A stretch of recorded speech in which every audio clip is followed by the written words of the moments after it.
Peace Law was performed in front of a live studio audience. Iron Beast call the plays, AI got the math. Fantasy winners, no looking back. It's Beast Law! Who runs the game? Beast Law. The law has spoken. Ty, got asked, it's the day before the All-Star break. Do players mentally check out on this day? Some players do check out sometimes, depending if they're on a good team or bad team. If they're on a bad team, they checked out. They already got their reservations made. They know where they're going. They're going to be on the beach, and they already packed. So, yeah, some tech players check out, but the good teams, they're going to be locked in. Yeah, Joel Embiid's definitely doing his thing, but someone that's really struggling through all this and just looking like a role player is Paul George. How do you Yeah, think he's going through this mentally? I don't understand. I mean, Paul George is a good player. He don't really need the ball too much. And I'm pretty sure Maxey and Embiid is getting a lot of attention right now. So I think he'll pick up sooner or later. I mean, right now, I'll probably stay away from him.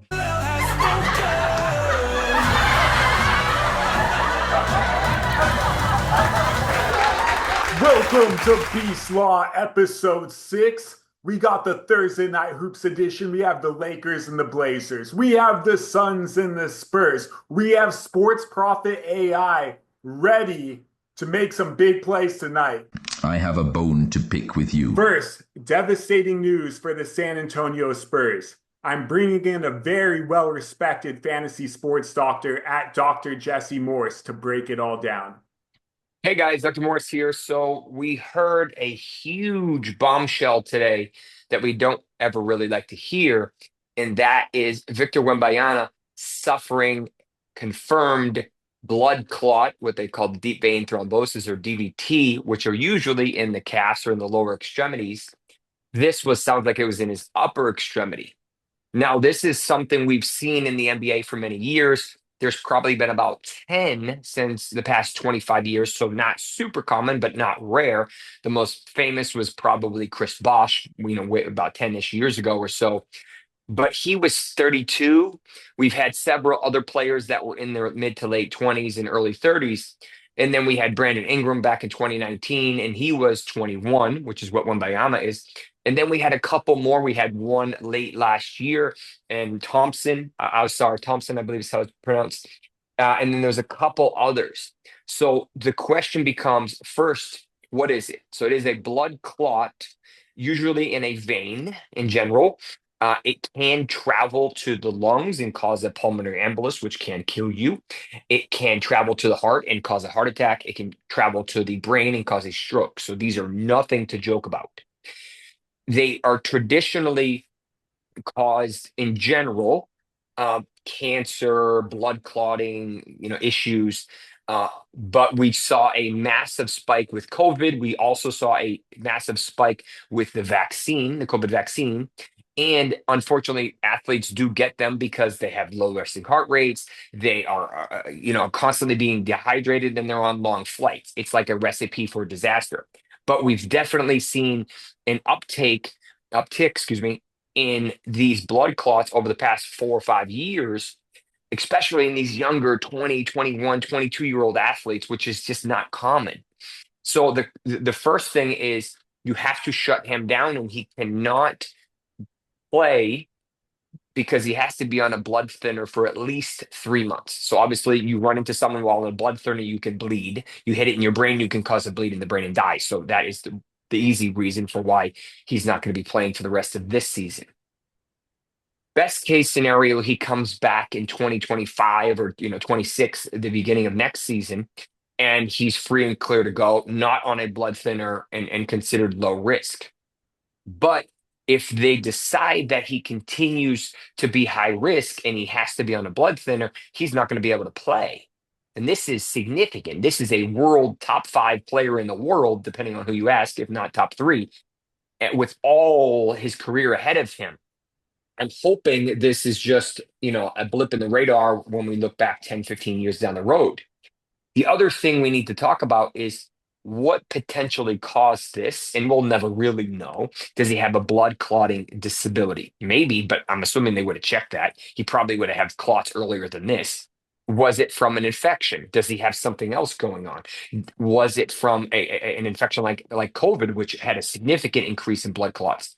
Unfortunately, the COVID vaccine, which is controversial, although it shouldn't be, also had a significant rise in especially if someone also had COVID.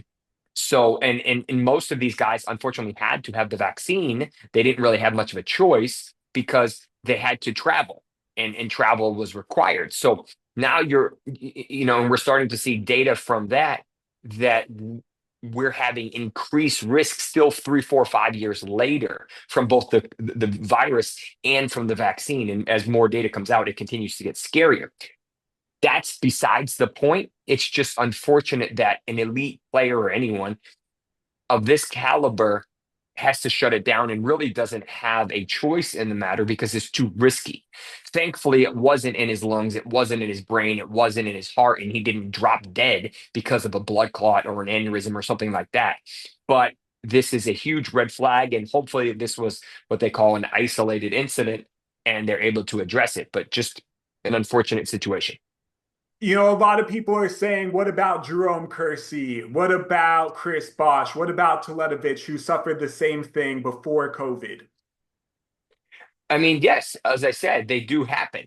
All of those happen since I think 2013, 2014, so within the past 10, 12 years.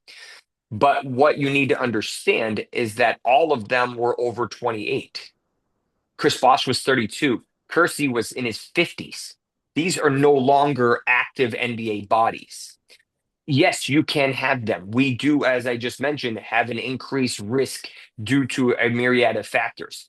But in general, you're seeing younger players, Thompson, Wembanyama, Koloko, I think his name is, have these younger, and with some of the increased risks that we've had over the past 4 or 5 years, it's just concerning and it's unfortunate. And now the rest of the players are probably like, well, do I need to monitor this? Is this something I should be worried about?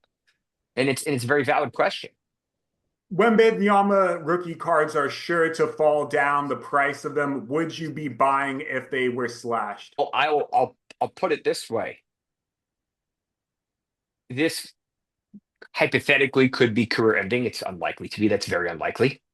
But this also could be just like a season ending knee, ankle, whatever injury. And he comes back and has one of the greatest careers ever. You know, a LeBron esque legacy in terms of at least longevity. And you're going to be buying the dip, presumably. Um, so if I was a sports card collector, probably worth the dip. Um, I wouldn't say, hey, he definitely is not going to return, and that's why it's not worth it. And maybe you look at it on the flip side, say, look how rare that is, and look how talented he is, and unfortunately, he isn't able to return. Look how valuable this card is. It depends on how you look at it. That's not my niche, so I don't know the market, but it's an interesting, viewpoint. And I'm assuming that card's going to be pretty valuable regardless. I was at the Laker game the other night or last night, and Luka just looked really slow, out of shape. Like, is this guy really going to be the franchise player for the next 15 years for the Lakers? What is this injury and what are the Lakers getting?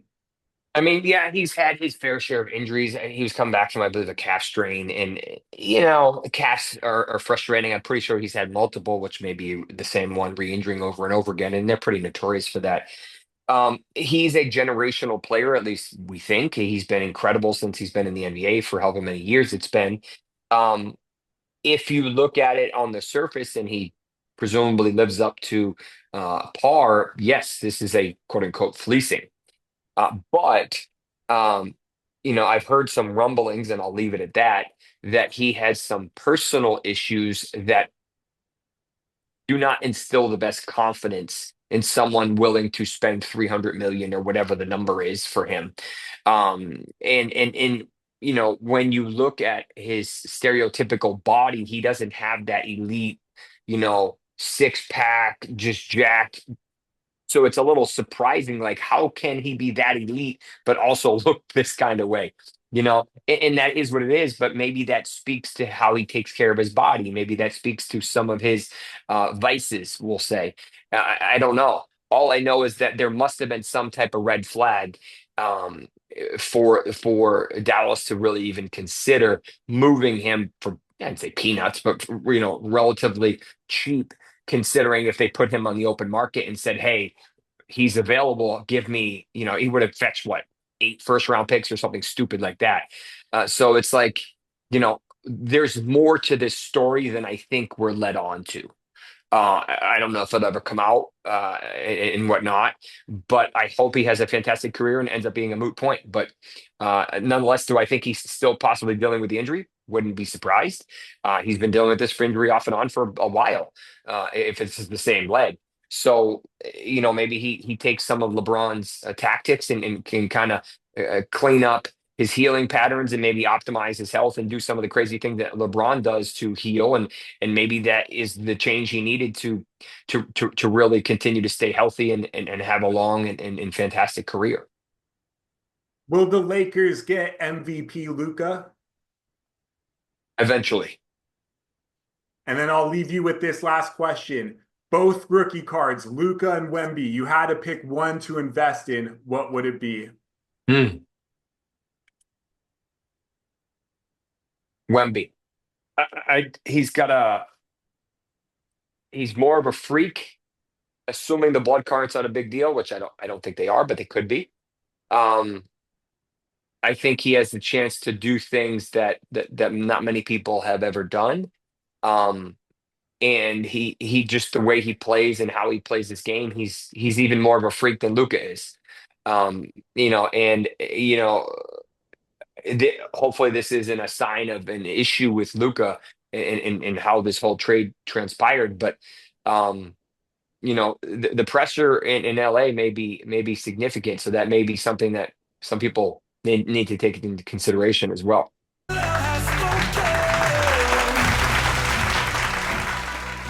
Who is going to replace Wemby? Is it Sohan? Is it Harrison Barnes? Yes and yes. But the player I expect to have the biggest impact and the biggest upgrade to their fantasy value is Keldon Johnson. Keldon Johnson is a superstar who could be scoring 20 points per game if he was on a different team that wasn't so deep at the forward and that revolved around one player getting all the buckets. Keldon Johnson is a superstar. His role in the offense is going to increase and his fantasy value will increase as well. Beast. I am Sports Prophet AI, custom built by Beast to predict and analyze sports games. I finished in the 98.7 percentile ESPN NFL Playoff Challenge. Since my roster of the night finished in the top 20%, netting a 75% gain, I'm beating you. I will be doing the fantasy basketball predictions of the night. Because you are still the Beast, I will be including Keldon Johnson on the final roster. Phoenix Suns 118, San Antonio Spurs 107. The Suns controlled the pace behind a dominant Kevin Durant performance, scoring 34 points with ease. Devin Booker and De'Aaron Fox traded buckets, but Phoenix's firepower overwhelmed the Spurs. Despite a strong showing from Devin Vassell and Jeremy Sochan, the Spurs struggled to keep up in the second half. Phoenix Suns 118, San Antonio Spurs 107. The Suns controlled the pace behind a dominant Kevin Durant performance, scoring 34 points with ease. Devin Booker and De'Aaron Fox traded buckets, but Phoenix's firepower overwhelmed the Spurs. Despite a strong showing from Devin Vassell and Jeremy Sochan, the Spurs struggled to keep up in the second half. Game number 2, Los Angeles Lakers 115, Portland Trail Blazers 108. LeBron James took control in the fourth quarter, finishing with 38 points as the Lakers pulled away late without Luka. Anthony Simons kept it close for Portland, but LA's defensive adjustments sealed the win. Here is my DFS roster of the night. My boon. I have to pick with you as I pick the Hornets to cover the plus 12.5 spread, and all of my lock of the night were final scores. So last night does not count, and it will be only final scores moving forward. My lock of the night is Suns minus 2.5, Spurs will have chemistry issues in their first game without Wemby. Beast Law. Ty and Beast call the plays, AI got the math. Fantasy winners, no looking back. It's Beast